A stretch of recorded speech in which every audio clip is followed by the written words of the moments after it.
Hi guys, I hope you are doing fantastic. On this video I'll be sharing with you a simple recipe how to make brown chapatis at home.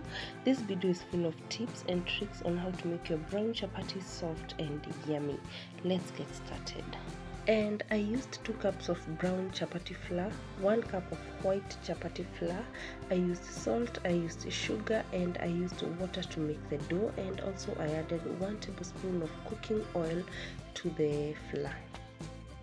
So add all the ingredients except water, and then you're going to give this a good mix just to ensure that the brown flour and the white flour come together nicely and to ensure that the chapatis are well flavored. After that, make a hole at the center of the ingredients, and then you're going to gradually add in water. And I'm using very cold water. Do not use hot water to make brown chapatis, otherwise they're going to dry out.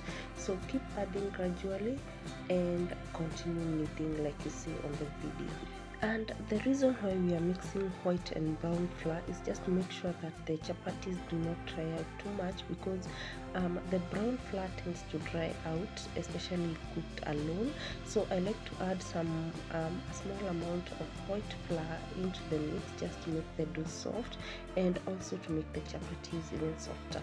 And since the dough was becoming sticky, like I have said in my previous chapati videos, do not add any flour to the sticky dough.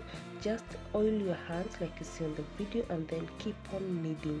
Remember, the more you knead, the more you activate the gluten in the wheat flour, and this will help in making the chapati soft, as the dough too will become softer.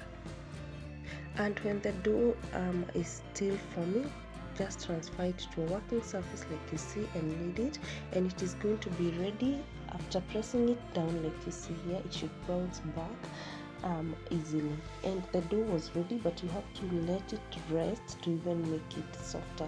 So just grease your bowl with some oil like you see here, then add your dough and cover it with a plastic wrap, and then leave it for 30 minutes to 40 minutes. It is important to let your dough rest before rolling it, just to make it soft. And like you see here, the chapati dough is very soft, softer than how we had left it when immediately after kneading. So at this point I wanted to make layers. So just cut into small balls like you see on the video, and then you're going to make a small ball from the flour, from the dough that you have cut.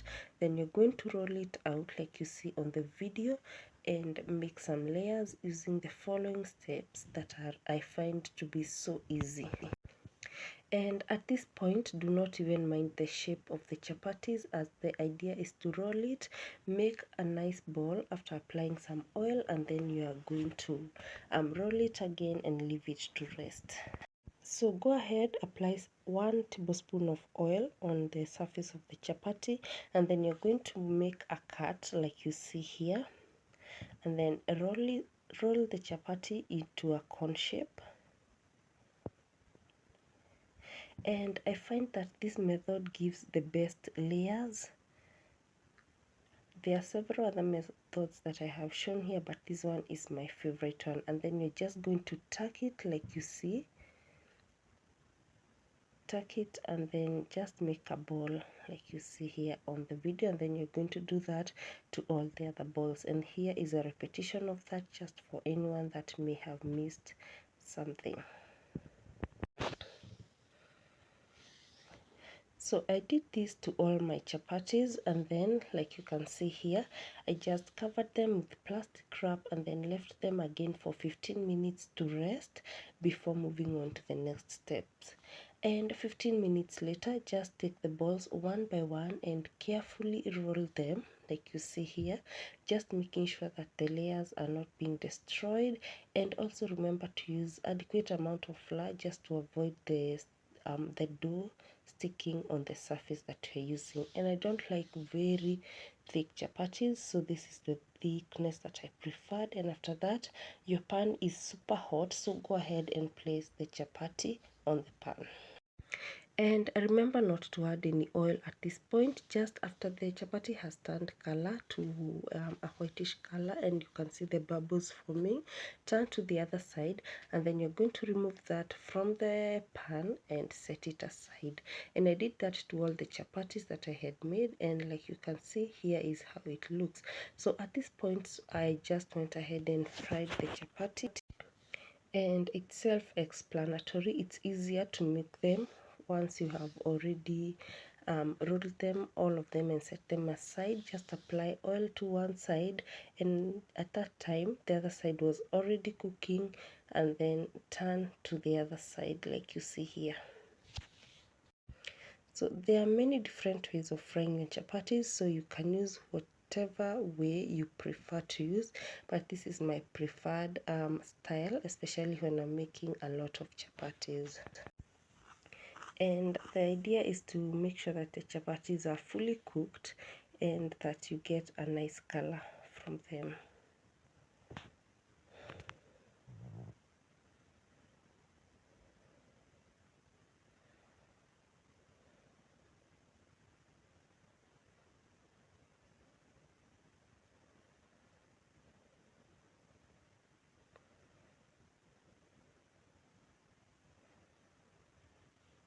And like you can see, the chapatis are so easy to cook once you have already made a huge batch of them and dried them and just now oiling them.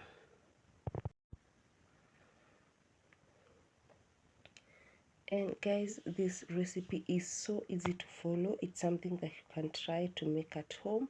And after the chapatis are ready, be sure to put them in a container for some time, just to allow them to become softer before serving. And here is everything of what the chapatis were looking like. They were so yummy, so delicious and soft. We love them. Thank you so much for watching. Bye bye.